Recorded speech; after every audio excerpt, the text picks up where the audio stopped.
আমি যখন নাকি চালাক ছিলাম তখন তিনবার লাগে বেগে গেছিলাম। তারা আমাকে 2-3 মাস করে রেখে রেখে ফেরত দিয়ে গেছে।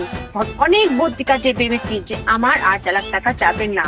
তুমি ব্যাক করে তোমার সাথে আমার দিয়ে দিচ্ছি। বলো।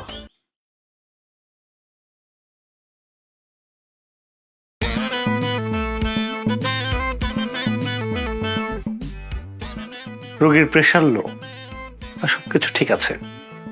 আরে বাকি সব ঠিক থাকলে শুয়ে পড়ছে কেন? আর কি সমস্যা কোন তো? আপনার কি মনে হয় ওনার সমস্যা কি?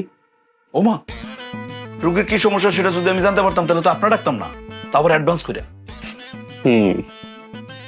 আপনার কথা হয়, কিন্তু আপনার চিকিৎসা তো হইতেছে না ডাক্তার সাহেব।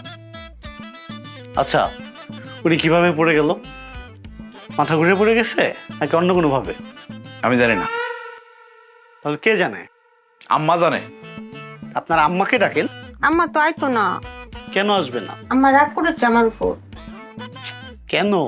আমি যে back call. Problem find out. আপনার ওয়াইফ ব্যাক কল, এই জন্য সে অসুস্থ হয়ে পড়ছে। আরে কি উল্টাপাল্টা কথা বলতেছে ডাক্তার সাহেব, আমি বুঝলাম না।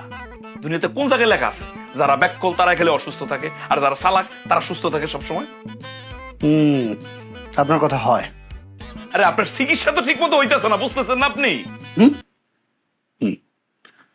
এখন মূল যে সমস্যাটা হচ্ছে, আপনি কবে থেকে নিজেকে সিক ফিল করতেছেন? যেদিন থেকে আমার স্বামী আমাকে বলেছে তুমি খালি কেটে জানো, তোমার মাথায় কোনো বুদ্ধি নেই বা খালি খাওয়ার কথা মনে থাকে, সেদিন থেকে আমি খাই না। এই কি করে তুই তুই না খাই আসোস? না খায় বিছানার মধ্যে পড়ে রয়েছিস তুই? তুমি রাগ করলে কিন্তু আমি আবার খাওয়া বন্ধ করে দিব। এই যে সমস্যা পাওয়া গেছে, এটা আপনার পারিবারিক সমস্যা, তাই আমাকে ডাকছেন কেন? মানে আপনি কি নিশ্চিত এটা আমাদের পারিবারিক সমস্যা? অবশ্যই পারিবারিক সমস্যা। আপনি আসলে কি নিশ্চিত? অবশ্যই নিশ্চিত, আমি নিজ চোখে দেখতেছি। তাহলে আপনার কি করা উচিত? চলে যাওয়া উচিত। তো যান। যাওয়ার আগে আপনাকে একটা শেষ কথা বলতে চাই। কোন? আপনার কথা হয়।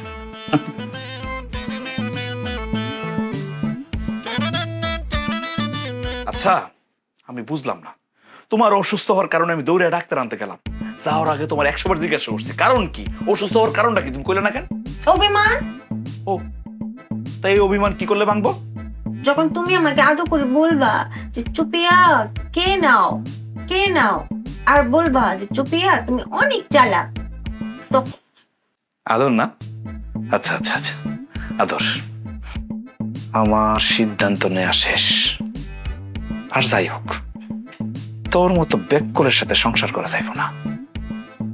তোরে পাম টাম দিয়া খাওয়াইয়া দাওয়াই সুস্থ কইরা আস্তে করে ঘিরিটা ধরে বাড়ি থেকে বের করে দেব, ফাইনাল। বেবি করে কি বলো? না কিছু কইতেছি না তো, করুম। যখন করুম তখন দেখবি। হুম হুম। আয় আয়, যা যা, তুই আমার চোখের সামনে থেকে যাবি, আর কোনোদিন তুই আমার চোখের সামনে আসবি না, যা। কই যাও? তুমি কই যাইবা সেটাকে আমি কই দিব, সামনের দেশে যাও। আরে আমি ভাবছি কি ভাবছি যে বিয়ের পরে তুমি চালাক হয়ে যাবি। চালাক তো হইলি না, খালি ব্যাককল তুই ব্যাককলই রাখলি, তুই আসলে চালাক হওয়ার মতো ভাইয়া না। আমরা গেলে ব্যাকল কও করে? আমি ব্যাকল না তো, আমি কি চালাক ছিলাম। কি কইতেছস?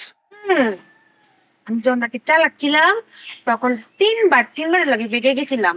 তারা আমাকে 2-3 মাস করে রেখে রেখে ফেরত দিয়ে গেছে। অনেক বুদ্ধি কাটিয়ে ভেবেছি যে আমার আর চালাক টাকা যাবে না। তুমি ব্যাক করে তোমার সাথে আমার দিয়ে দিচ্ছি। আল্লাহ আল্লাহ আল্লাহ, আমি কি শুনলাম? কি শুনাই না পারে?